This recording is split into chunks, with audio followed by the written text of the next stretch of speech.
성경 속의 사건과 인물을 통해 우리의 삶을 조명해 봅니다. 안녕하세요. 신의로 본 성경과 사람입니다. 네, 어서 오세요, 교수님. 네. 저희가 지난주 방송을 마치고 저희 그 성경과 사람 작가님이 저에게 특명을 내렸거든요.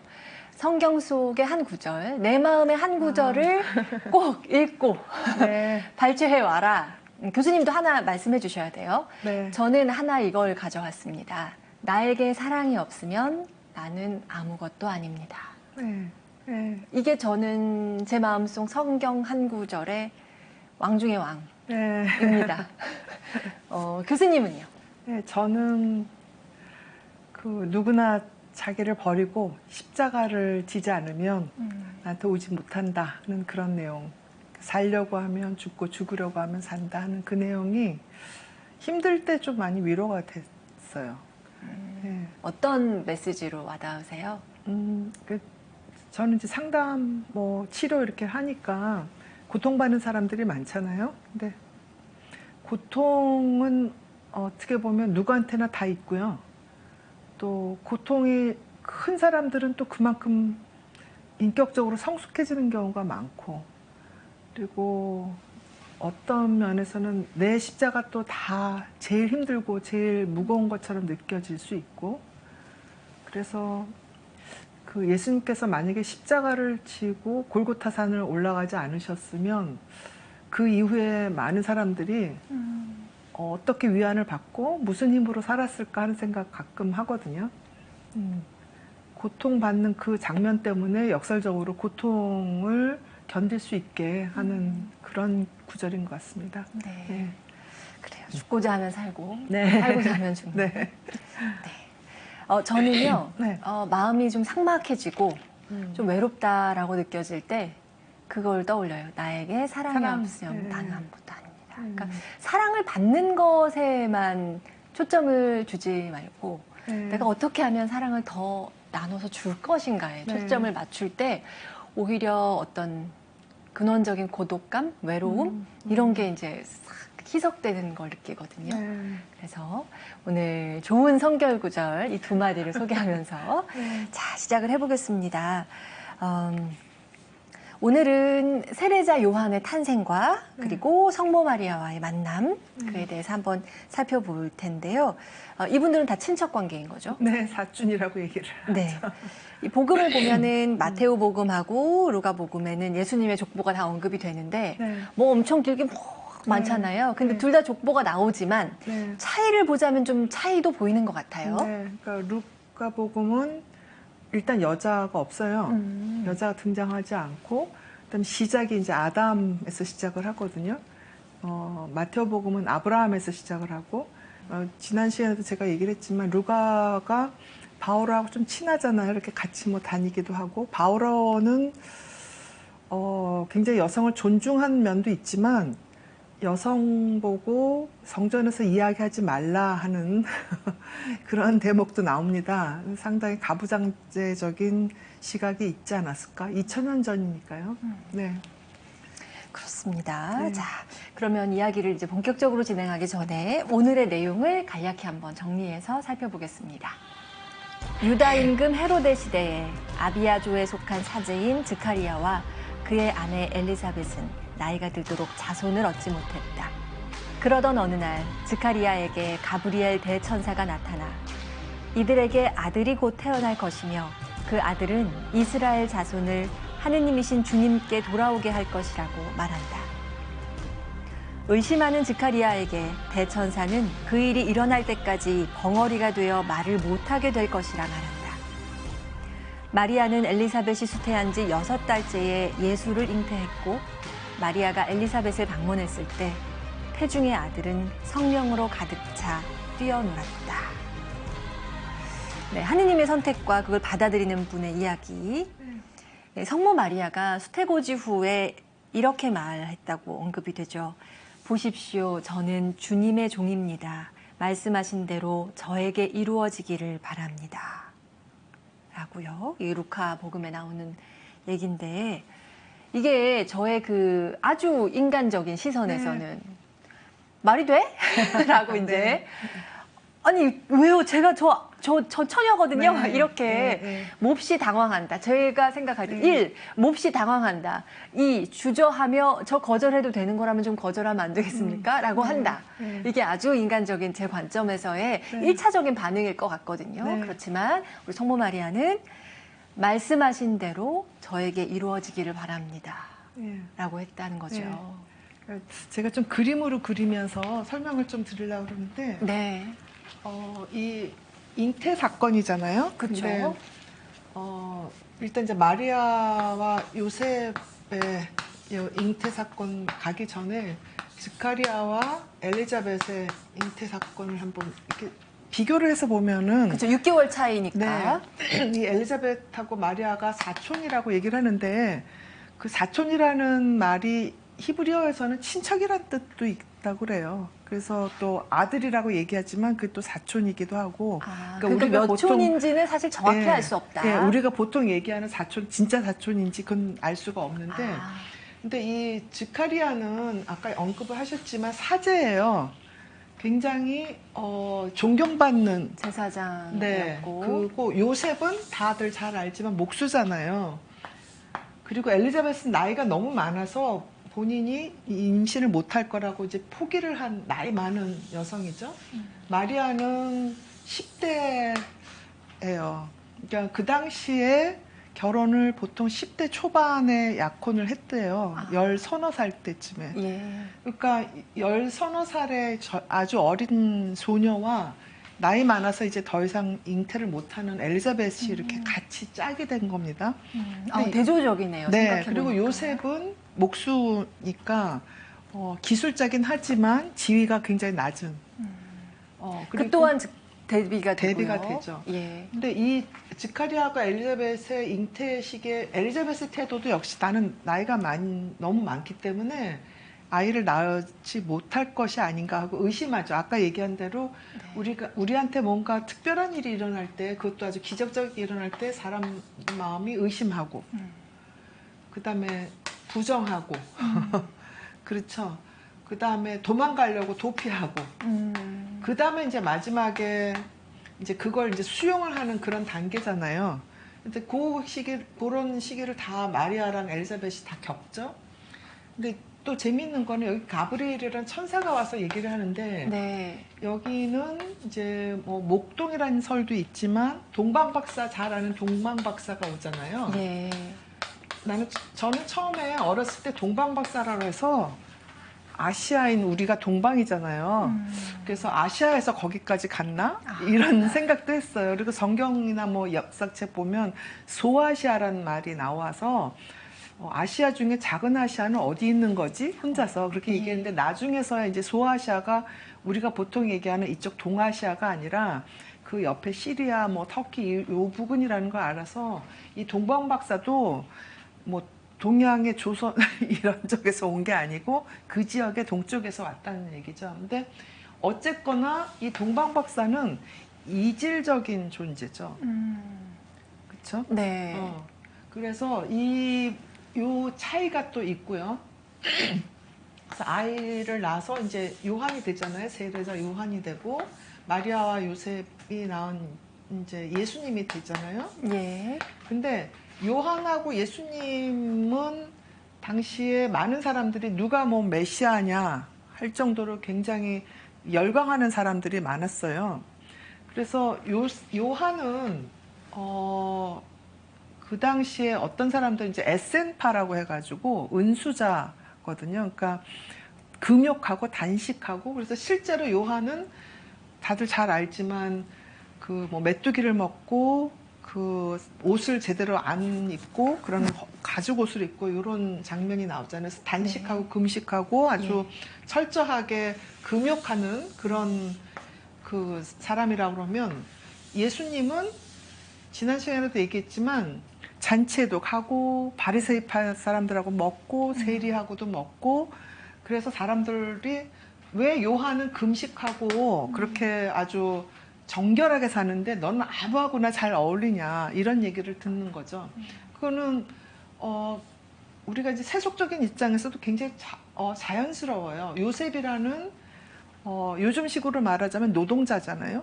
노동자의 집에서 마리아라는 아주 어린 그 여성인데 요셉이 마리아가 잉태한 거를 알고 파혼을 하려고 그랬잖아요. 내 아들이 아니다.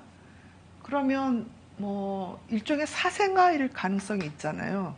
그래서 실제로 그 당시에도 예수님 보고 사생아라고 공격하는 유대인들이 있었죠. 사생하고 잘 먹고 잘 놀고 아무하고나 잘 어울리는 불량한 사람이다. 이렇게 공격하는 사람들이 있었던 거죠. 네. 근데 요한은 금식하고 집안도 좋고 그런데도 불구하고 이렇게 아주 그 금욕적으로 사니까 예수님에 비해서 요한이 훨씬 더 훌륭하다. 이렇게 주장한 사람들이 꽤 많았단 말이죠. 그런데 요한이, 세례자 요한이 나는 예수님의 발끝에도 못 가는 사람이다라고 딱 얘기를 했죠. 그리고 이제 나중에 성경에도 나오지만 요한의 제자들이 이제 조금 그 복음서마다 다르지만 원래 베드로하고 또 다른 그 이 첫 번째 제자가 요한의 제자인데 이쪽으로 갔다 뭐 이런 설도 있다는 거죠. 네. 그래서 이렇게 비교를 해보시면 어떻게 보면 참 우리의 보통 사람들의 모습인 것 같기도 해요. 그러니까 우리가 맨날 흙수저 금수저 뭐 얘기하고 뭐 부모한테 뭘 받았네 안 받았네 뭐 이런 얘기도 하고 뭐 클래스가 어떻고 뭐 이런 얘기 하잖아요. 근데 이쪽이 세례자 요한이 금수저고 네. 굳이 따지자면 그렇죠. 우리 예수님은 흙수저로 네, 네. 예. 사생아의 또 아들이다 뭐 이런 오해도 받고 뭐 이랬으니까.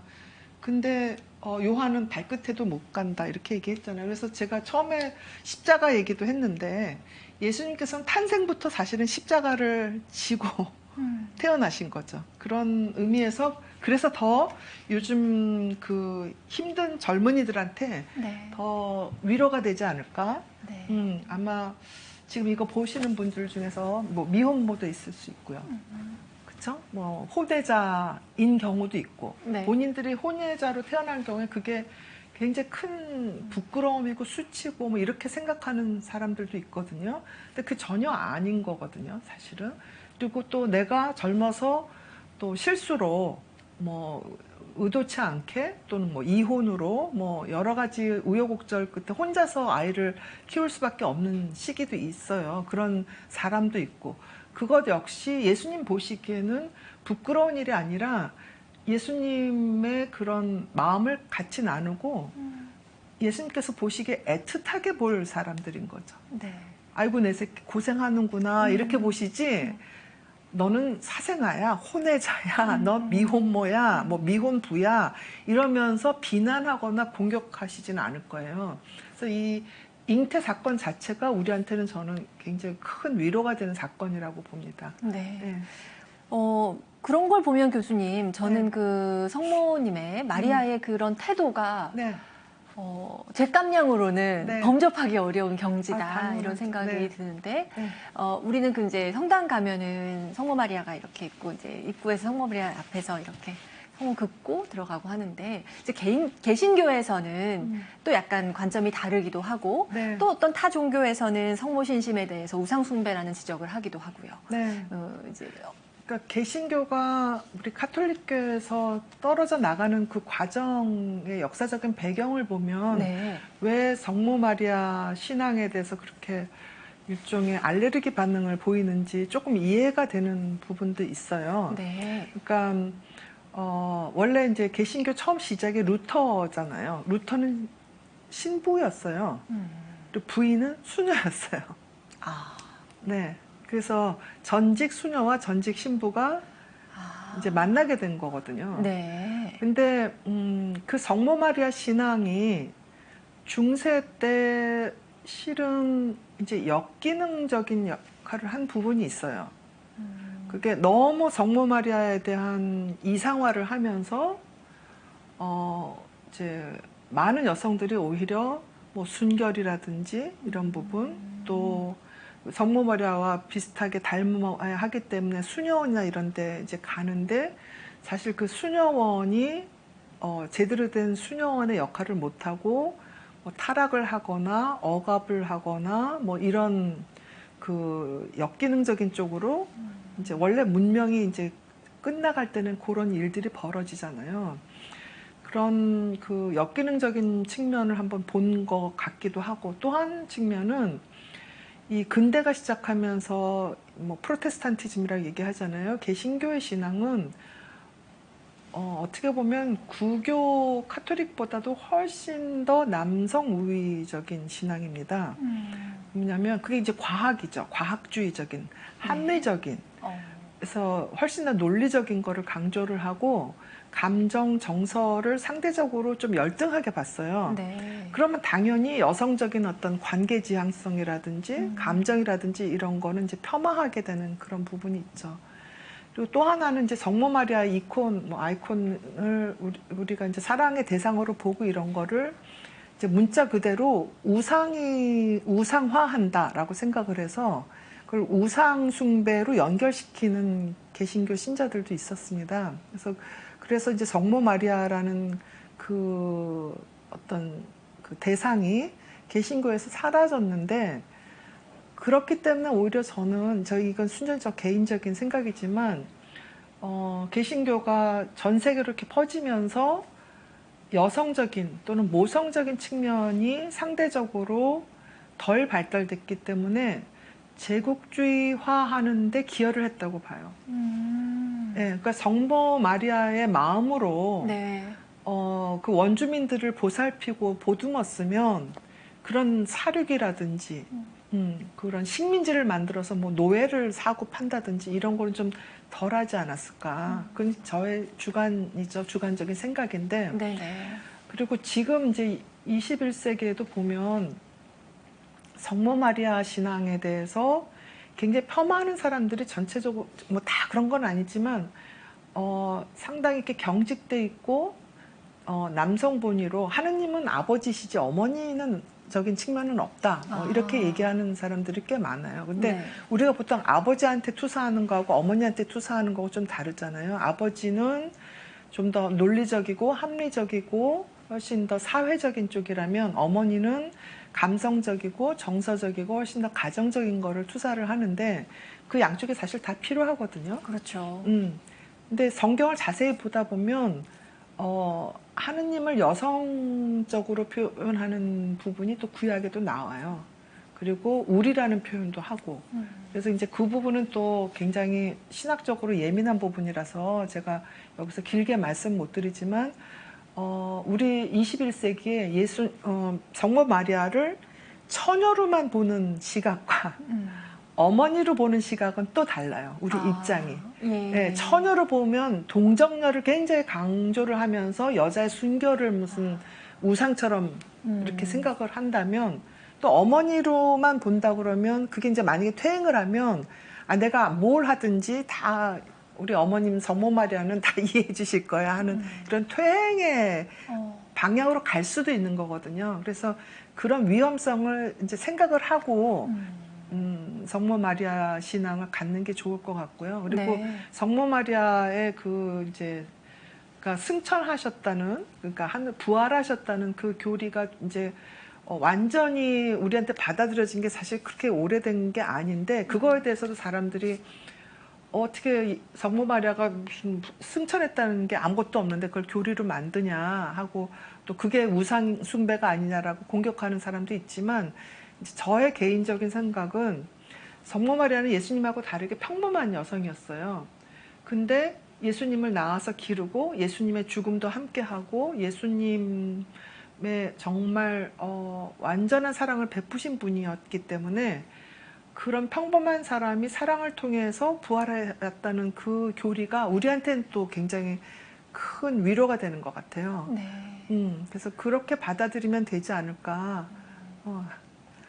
네. 네, 좋습니다. 근데 아까 언급하신 것처럼 그 엘리사벳과 마리아가 대조적인 게 참 많이 보였잖아요. 네. 그래서 처녀의 몸으로 아기를 가진 마리아, 그리고 늙은 몸으로 네. 이제 임신을 마침내 한 엘리사벳 만남. 현재 우리에게도 좀 시사하는 바가 있다, 이런 이야기를 그렇죠. 하는데요. 네. 그러니까 그 마리아가 처녀의 몸으로 아이를 가졌다는 것 때문에 상당히 그 당시에 꽤 많은 사람들이 그걸 갖고 예수님을 폄하를 한 부분이 있었다는 거죠. 네. 근데 실제로 도덕적으로 크게 문제된 사람 사실은 요한을 죽인 살로메의 어머니 헤로디아예요. 그 뭐 아시겠지만 헤로디아는 헤로데의 동생의 부인이었고 헤로데의 또 이복 여동생이었고 굉장히 복잡한 관계고 근친혼이에요. 근데 그 당시 이제 로마의 그 신화들은 거의 근친혼이 많았고 실제로 뭐 네로 황제라든지 그 당시 황제로 올라간 사람들 역시 그런 뭐 근친혼이라든지 그런 상당히 비도덕적인 관계를 가진 경우가 많았거든요. 그래서 이 성모 마리아의 어떤 그 숭고함, 정결, 순결을 강조하는 것이 로마 왕조나 또 헤로데 왕조와의 다른 점을 부각시키는 하나의 그 당시에는 아주 큰 장치였다고 저는 파악을 하고 있어요. 네. 그래서 그 뭐 동정이나 뭐 이런 거를 수태고지나 이런 거를 문자 그대로 생각을 해서 이건 과학적으로 안 맞아라고 논쟁하는 것보다는 역사적으로 그때 그거를 강조할 수밖에 없었던 사회적인 맥락이 있다는 거죠. 그러니까 로마가 결국에 나중에 기독교 국가로 완전히 바뀌게 된 큰 이유 중에 하나가 기독교의 도덕적 우월성입니다. 그러니까 로마 신화의 또는 로마 황실의 비도덕적인 것. 그러니까 헤로데는 사실은 로마 황실도 아니면서 로마에 빌붙어서 요즘식으로 말하면 친일파거든요. 그래서 로마 황실의 그 부패한 거를 그대로 따라했어요. 그러면서 요한을 죽게 하고 결국엔 자기도 이제 멸망을 하게 된 거죠. 그러니까 그런 부패한 헤로데 왕조, 부패한 로마 왕조에 비해서 이 그리스도교가 갖고 있는 그런 윤리적인 우월성이 어떻게 보면 더 극명하게 나타나는 그런 장면이라고 저는 봅니다. 네. 그 엘리사벳과 마리아와의 만남 장면에서 네. 우리가 눈에 띄는 대목이 마리아가 행복해하면서 노래하는 장면이 네. 있거든요. 네. 그 노래에 대해서 먼저 잠깐 낭독해 보겠습니다. 내 영혼의 주님을 찬송하고 내 마음이 나의 구원자 하느님 안에서 기뻐 뛰니 그분께서 당신 종의 비천함을 굽어보셨기 때문입니다. 이제부터 과연 모든 세대가 나를 행복하다 하리니 전능하신 분께서 나에게 큰 일을 하셨기 때문입니다. 성모 마리아는 이 노래를 통해서 어떤 마음을 전하고 싶었던 걸까요? 글쎄 말이에요. 근데 이게 마르코 복음에는 안 쓰여져 있잖아요. 네, 여기는 루가 이제 복음에만 루가에서. 써 있잖아요. 그래서 이게 꽤 많은 신학자들이 후세 사람이 쓴 것일 거다. 네. 마리아가 기뻐하는 모습을 상상한 것일 거다라고 얘기를 하는데 네. 뭐 저는 저 나름대로 상상을 해보자면 성령을 통해서 잉태된 아들이 마침 또 엘리자벳을 만났을 때 뛰어놀았거든요. 네. 아마 아기 또 있으시니까 처음 태동했을 때 그 기쁨 기억하시죠? 그렇죠. 네. 또 아기를 낳으면 대부분의 엄마들이 정말 귀하게 아이들을 키우잖아요. 그 아이들을 귀하게 키우는 그 마음은 어떻게 보면 아까 말씀하신 사랑의 마음이잖아요. 사랑할 때 사람들이 제일 행복하잖아요. 그래서 아이가 뱃속에 있을 때부터 사랑에 충만한 그런 모습이거든요. 요즘에 좀 안타까운 게 많은 사람들이 육아, 뭐 출산 이런 거를 일로 돈으로 계산을 해서 돈이 얼마 들고 이래서 나의 커리어가 뭐 망가지고 뭐 이래서 나 대인관계가 또 뭐 힘들어지고 이런 식으로만 자꾸 얘기를 해서 그 아이를 낳아 키우면서 느끼는 정말 어디에도 비교할 수 없는 그런 행복함, 기쁨을 잊어버리는 것 같아요. 그리고 또 여기서도 제가 설명을 했지만 금수저, 흙수저 뭐 이런 식의 얘기를 하고 누구는 뭐 태어날 때부터 빌딩을 갖고 태어났어. 그렇게 따지고 보면 그 헤로디아의 딸인 살로메가 요즘식으로 말하면 금수저 중에 금수저죠. 네. 근데 역사는 살로메를 어떻게 얘기를 합니까? 요한을 죽게 만든 장본인이잖아요. 그렇죠. 네. 그런 거를 생각을 해보면 뭐 구약에서도 가장 살면서 화롭게 아주 자기 하고 싶은 대로 사는 사람이 그 이자벨이라는 그 왕비고 바알을 섬겼고 뭐 온갖 사치를 다 누려서 마지막에 자기 죽이러 오는지도 모르고 화장하고 뭐 옷 입고 그랬던 왕비의 이제벨이에요. 요즘 시국을 하면은 모든 사람이 부러워하는 재벌 또 무슨 뭐 아주 고위공직자의 뭐 부인이죠. 근데 역사는 어떻게 기록을 해요? 그 사람들을 정말 천하의 몹쓸 이렇게 기록을 하잖아요. 그렇죠. 근데 뭐 우리 모두가 뭐 역사에 기록하는 거를 생각을 해서 삶을 사는 건 아니지만 그 역사라는 거는 큰 역사도 있지만 작은 역사도 있어요. 나를 기억하는 사람들한테 내가 어떻게 남겨지느냐도 역사인 거거든요. 그렇죠. 그래서 내가 굉장히 이기적이고 굉장히 사치스럽고 자기만 알고 요즘 식으로 하면 싸가지가 없는 그런 여성이었다면 나를 기억하는 사람들은 막 천하의 악녀였어 이렇게 손가락질 하겠죠.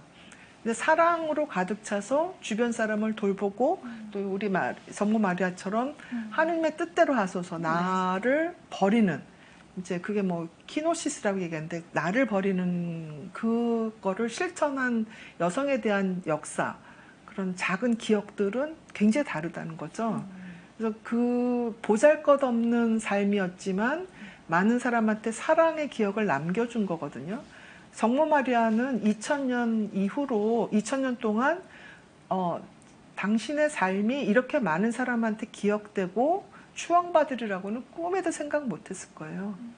요즘식으로 말하면 참척의 슬픔이잖아요. 아들을 잃은 아들을 잃거나 딸을 잃으면 많은 부모들이 부끄러워서 밖에 나가지를 못해요. 부끄럽다고. 왜 내 인생이 나를 데려가시지? 왜 내 자식을 먼저 데려가셨냐? 내가 죄인이다. 이런 식의 생각을 하면서 그 다음부터는 삶이 아닌 거로 그렇게 변해버리거든요. 네. 그런 경우가 꽤 많죠. 근데 마리아 바로 그런 삶을 사신 거거든요. 네. 그래서 더 위로가 되는 거고 그래서 성모 마리아가 부활하신 거가 우리한테 더 큰 힘이 되는 거거든요. 그래서 뭐 이거 보시는 분들 중에서 그런 참척의 슬픔을 느끼셨던 분도 경험하신 분들도 있을 거고 네. 또 그런 분을 옆에서 지켜보면서 가슴 아프신 분들도 많을 거예요. 그런 분들한테 성모 마리아의 삶만큼 그렇게 힘이 되는 삶이 있을까? 왜냐하면 그 죽어가는 모습을 그대로 밑에서 보신 거거든요.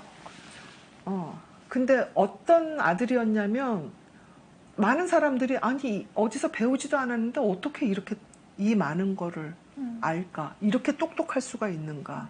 하는 굉장한 아들이었어요. 요즘 식으로 말하면 그 개천에서 난 용이에요.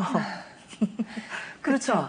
그리고 예수님을 따라서 뭐 5,000명이 움직이고 4,000명이 움직이고 뭐 사람들이 밀려들어서 예수님이 도망가고 이런 정도로 그 성모 마리아한테는 굉장히 큰 힘이었던 그 아드님이 피를 흘리면서 모욕을 당하면서 채찍질을 당하면서 죽어가는 과정 그대로 보신 거거든요. 상상도 할 수 없는 고통이에요. 그렇죠? 그렇죠. 네. 예. 그래서 그런 이 성모 마리아의 삶이 왜 수천 년 동안 우리한테 그렇게 중요한가는 탄생부터 예수님의 죽음까지 우리한테 위로가 되지 않는 부분이 없어요. 역설적으로 그분이 받으신 모욕과 고통 때문에 네. 우리한테 힘이 되는 거죠. 아, 그러네요. 네. 네. 그 하느님은 언제나 가장 힘들고 지탄받고 가장 외로운 네. 자를 통해서 오신다라는 말씀이 새삼 오늘 새겨지는 것 같습니다. 예. 예. 이렇게 이제 대비해서 보면서 네. 또 많은 생각을 하게 되는데 마지막으로 하실 말씀이 있다면 우리가 살면서 나는 왜 이렇게 불행할까? 또는 나는 왜 이렇게 무능할까? 이게 다 나의 유전자 탓이야. 또는 내가 누군가한테 지지를 받지 못했고 충분히 교육을 받지 못했기 때문이야. 또는 내가 어렸을 때 이런 상처가 있기 때문이야라고 이제 뭐 저도 그렇고 꽤 많은 사람들이 그렇게 생각하게 되는 경향이 있습니다. 내가 가진 조건들을 하나하나 다 탓하다 보면 탓하지 않을 게 하나도 없어 보이기도 그렇죠. 또 하고. 내가 받은 상처들이 다 나한테는 고통으로만 작용했고 그래서 나를 이렇게 괴롭히기만 하는 것 같이 생각이 들 때가 있습니다. 그런데 조금 이제 호흡을 가다듬고 시간이 지나고 좀 다른 관점으로 보면 바로 그런 고통이나 결핍, 상처 이런 것들이 나한테는 큰 보물인 그런 경험들을 이제 하게 되죠. 그런 관점에서 보자면 예수님은 탄생부터 돌아가실 때까지 엄청난 고통과 엄청난 좌절과 엄청난 외로움으로 가득한 삶을 사신 거거든요. 그래서 그 예수님의 삶을 또 옆에서 지켜본 그 마리아, 성모 마리아의 삶 역시 어떻게 보면 오역의 삶이었던 거거든요. 그래서 그런 그 두 분의 삶이 오역이었지만 그러나 엄청난 축복이었다는 거가 특히 우리가 힘들 때는 굉장히 필요한 역사적 사건인 것 같습니다. 우리가 역사를 공부하는 거는 뭐 지식을 키우려고가 아니라 지금 현재 뭐가 힘들기 때문에 역사를 자꾸 소환을 하는 거거든요.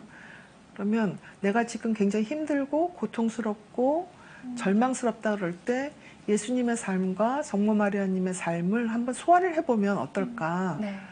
그러면 아마 그 사랑이 이렇게 또 전해질 수도 있을 것 같아요. 그러니까 내 눈에 보이는 사람들의 사랑도 중요하지만 뭐 기도나 또 성경을 읽는 걸 통해서 느끼는 사랑도 굉장히 큰 힘이 되고 에너지가 되거든요. 그래서 그런 에너지를 한번 많은 사람들이 느껴보시면 어떨까 싶습니다. 네, 지금 오늘 함께 하시는 시청자 여러분 가운데에는 지금 나 정말 힘든 시간의 한가운데 있다 하시는 분도 분명 계실 겁니다. 그분에게 오늘 이 시간에 이 이야기들이 어떤 방식으로든 마음에 좀 와 닿을 수 있으면 하는 바람을 가져보고요. 오늘 이야기는 여기까지 하고 우리 함께 인사하도록 하죠. 시청자 여러분 오늘 함께 해주셔서 고맙습니다. 감사합니다.